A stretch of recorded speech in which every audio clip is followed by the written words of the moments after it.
Becoming unbreakable is not a matter of chance, it's a matter of circuitry. Your ability to stay composed under pressure, to keep moving forward in uncertainty, to remain focused in the presence of chaos, is governed by very specific systems within your brain and body. Resilience is not a mystery. It is not gifted to the lucky few or passed down by chance. Resilience is a circuit, a real, physical pathway in your brain that can be built, strengthened, and made unshakable. It is composed of the very neural architecture that governs your response to adversity, and its strength depends not on how you feel, but on how often you train it. The brain doesn't rise to the occasion, it falls to the level of its preparation. And if you do not train your system to endure, to remain clear under fire, to stand in the storm, then when the pressure comes, the circuit fails. Not because you are weak, but because the wiring was never built. This is not theory, it is the biology of fortitude. Your nervous system learns through exposure and repetition. When you place it under pressure, when you step into controlled discomfort and remain composed, the circuit of resilience activates. Stress signals are no longer interpreted as threats, but as signals for growth. The amygdala, which scans for fear, is brought into balance by the prefrontal cortex, which governs logic and control. The brain rewires itself to associate difficulty with forward motion, not panic, and with enough repetition, that response becomes your default. You were created with the capacity to be unbreakable, not just emotionally or mentally, but physically, neurologically, biologically. The Creator did not leave you helpless. He gave you a system that can bend without snapping, hold fast under weight, and convert suffering into strength. But the key is activation, the key is training.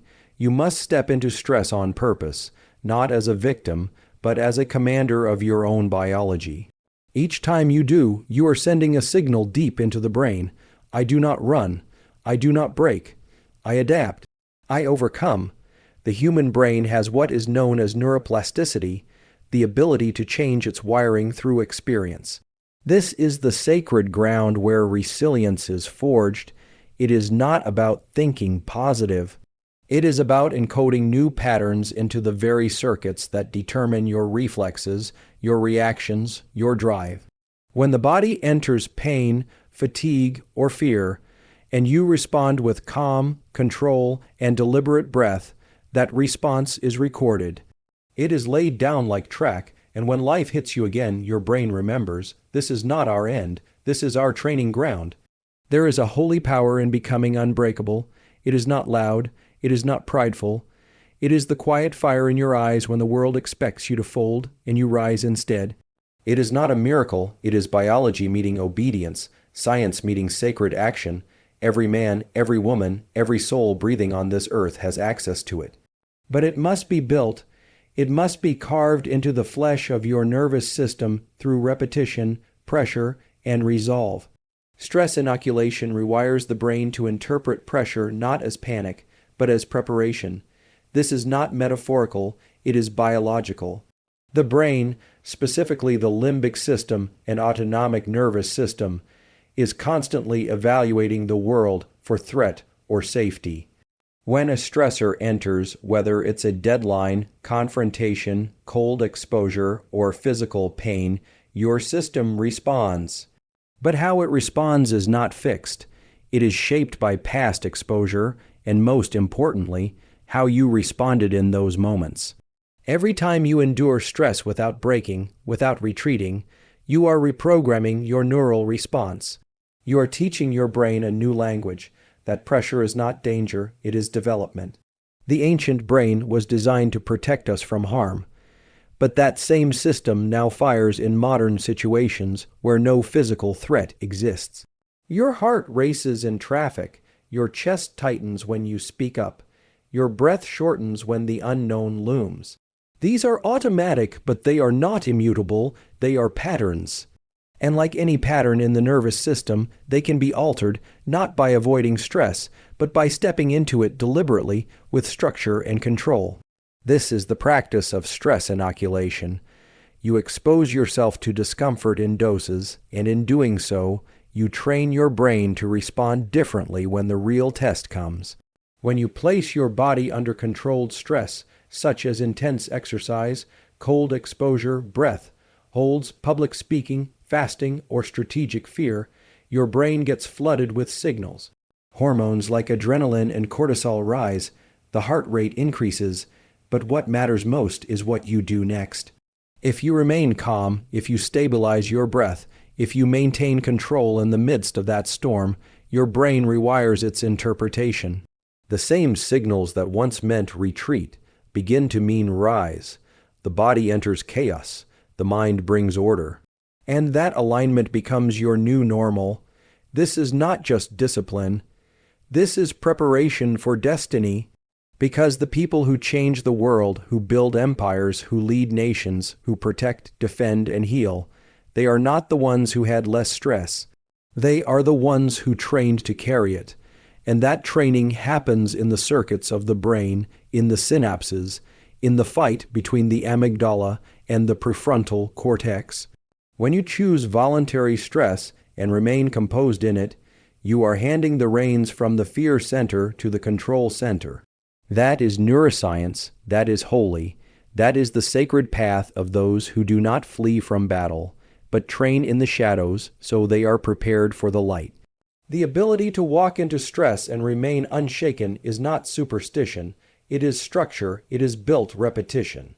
And as you train, as you expose yourself to challenge and remain standing, your nervous system begins to expect growth, not collapse. Your brain begins to anticipate adaptation, not fear. You shift from prey to predator, from reactive to ready, from breakable to forged. Cold exposure and breath control are not merely wellness trends. They are primal tools designed to forge the nervous system into something unshakable. They access the autonomic nervous system, the same system that governs your heartbeat, your stress response, your internal state, all beyond your conscious control. But what most never realize is that these tools allow you to regain that control. They allow you to step into the command seat of your physiology, to train the system to remain calm under chaos, to harden the mind by disciplining the body. This is not comfort, this is not convenience, this is consecration through challenge. When you step into cold, your body enters alarm. Your skin contracts, your heart rate spikes, your breathing becomes shallow. The ancient signals of survival scream through your bloodstream: flee, escape, retreat. But when you stay, when you override that reflex, when you slow your breath, when you hold your frame and breathe through the fire, you're not just enduring. You're training, you are sending a signal to the nervous system. This discomfort will not command me. You are converting stress into structure, fear into fortitude. The dopamine system activates not in celebration, but in effort. And that signal begins to rewire how you meet all future discomfort, not with panic, but with power. Breath is the bridge. It is the one system you can control that controls everything else. Slow the breath, and you slow the heart. Control the exhale, and you control the vagus nerve, the gateway to calming your entire system. Every breath you take in pressure is either a signal of survival or surrender. Breath control is not a relaxation trick. It is the way you speak to the brain. It is how you tame the animal. It is how you shift from reaction to response, from chaos to command. Inhale strength, exhale control, and the body follows. Combine these two practices, cold and breath, and you forge steel. You are not simply building tolerance. You are building transformation. The person who endures cold and commands the breath under strain has a nervous system that cannot be shaken by traffic, arguments, delay, or fear. Because they've trained in deeper waters, they've descended into intensity and returned with peace. And that peace is not passive. It is violent in its authority. It does not beg to feel okay. It decides to be unbreakable. This is the training ground of those who no longer wait for the world to calm down. They calm the world from within. Cold exposure is the test. Breath is the tool. Together they carve discipline into the flesh. They separate the man of reaction from the man of response. They separate the fragile from the forged. Every second in the cold is a sermon. Every breath under pressure is a prayer. This is where the old self dies and the unshakable self is born. The prefrontal cortex is the seat of human control. It is the command center that governs decision making, emotional regulation, and the ability to focus through adversity.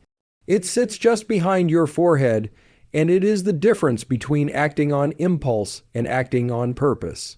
This part of the brain is what allows you to override fear, delay gratification, and take aligned action when everything in your body wants to run. It is not just a region of the brain, it is the gateway to becoming unbreakable. Because when the storm hits, and the heart races, and the world shakes, the person who stands firm is the one whose prefrontal cortex is active and dominant over the reflexes of panic.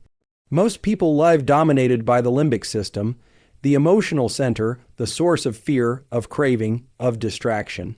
When you feel threatened or overwhelmed, it's this ancient part of your brain that floods your system with the command to fight, flee, or freeze.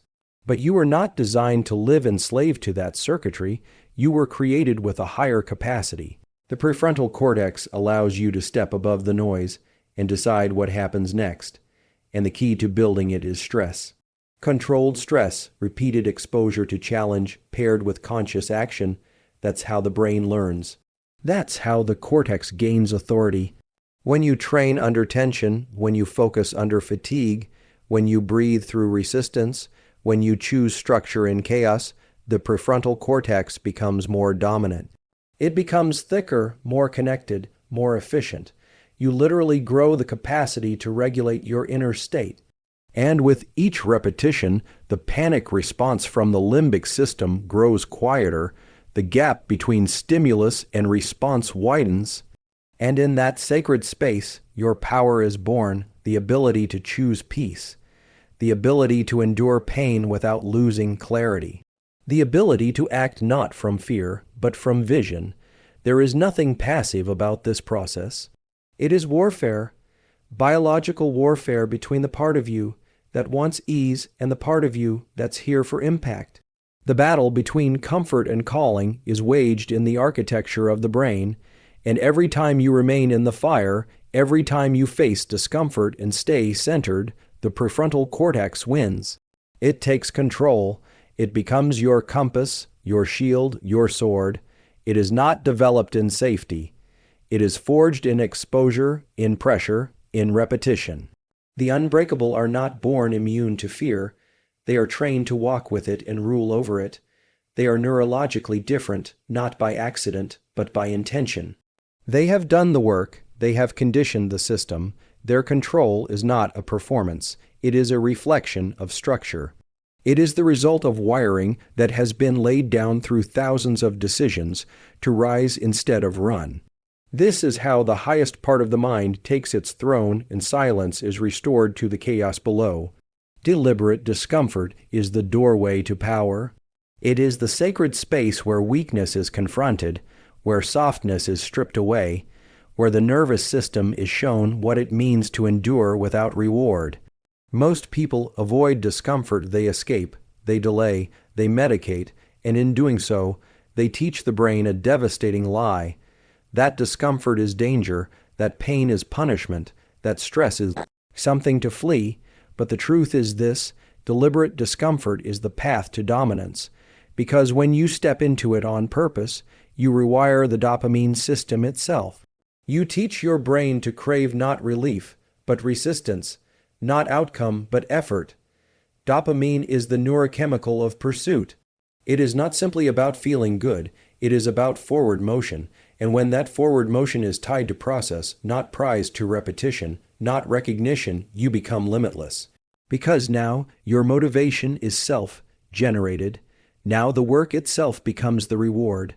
Now you're no longer a slave to results. You are in control of your fire. Every time you embrace hard things without needing a reason, you are conditioning the system to release dopamine during effort. You're building a loop that feeds on grind, not gifts, and that is the loop the strong live in. This is how grit is formed, not by pushing through once, but by pushing through often with no guarantee of success. When you sit in the cold, when you run when you're tired, when you speak when you're afraid, when you train without applause, when you do the thing your body begs you to avoid, you are etching a new pattern into your neurology. You are building a system that rewards challenge, that converts pressure into power, that sees suffering not as punishment, but as purification, and the more you train it, the more automatic it becomes, until one day the voice that once said stop becomes the voice that says more. This isn't about becoming numb. It's about becoming awake. When you pursue deliberate discomfort, you activate every major system in the body, the nervous system, the cardiovascular system, the endocrine system, the immune system. You wake up the entire organism. You become alert, alive, ready. You're no longer coasting, you're commanding. And this isn't some theoretical idea. It's what the biology was built for. The human system was designed to adapt under tension. And when you feed it that tension and meet it with conscious breath, posture, and intention, it doesn't just survive, it transforms. Discomfort becomes your altar, the place where you meet the limits of your old self and push past them into something new. You stop asking for an easy path and start asking for a worthy fight. Because now you've seen the truth. The man who trains in discomfort is the man who walks through fire without flinching.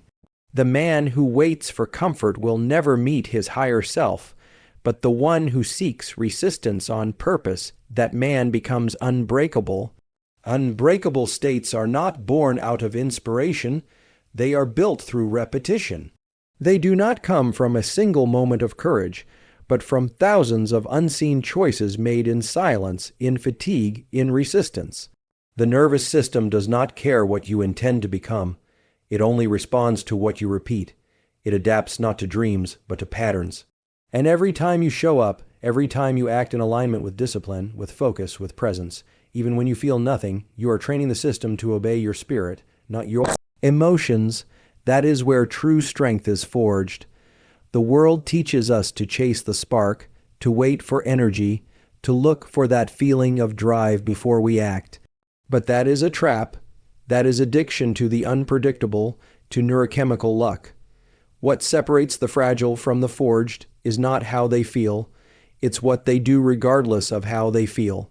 The brain is watching, the body is listening. Each act of consistency under low motivation is a message sent deep into your system.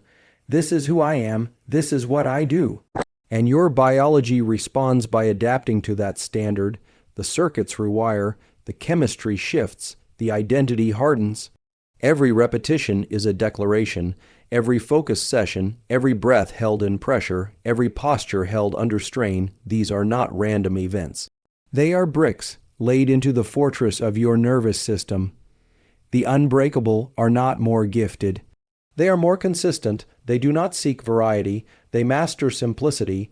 They wake, they train, they focus, they recover, they repeat. And through that cycle, they build a system that does not bend to circumstances. It acts, it leads, it endures. This is not glamorous. It is sacred.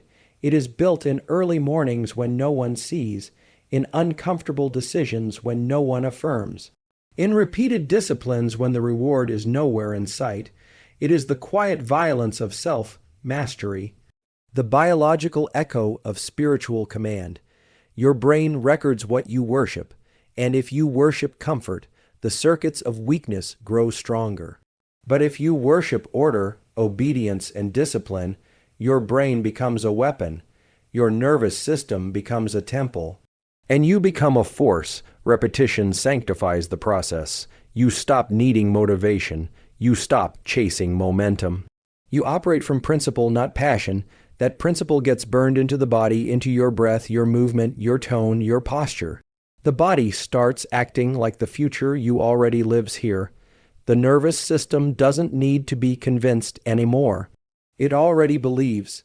And when it believes, when your circuits have been aligned through relentless repetition, storms can hit, pressure can rise, darkness can fall and you remain.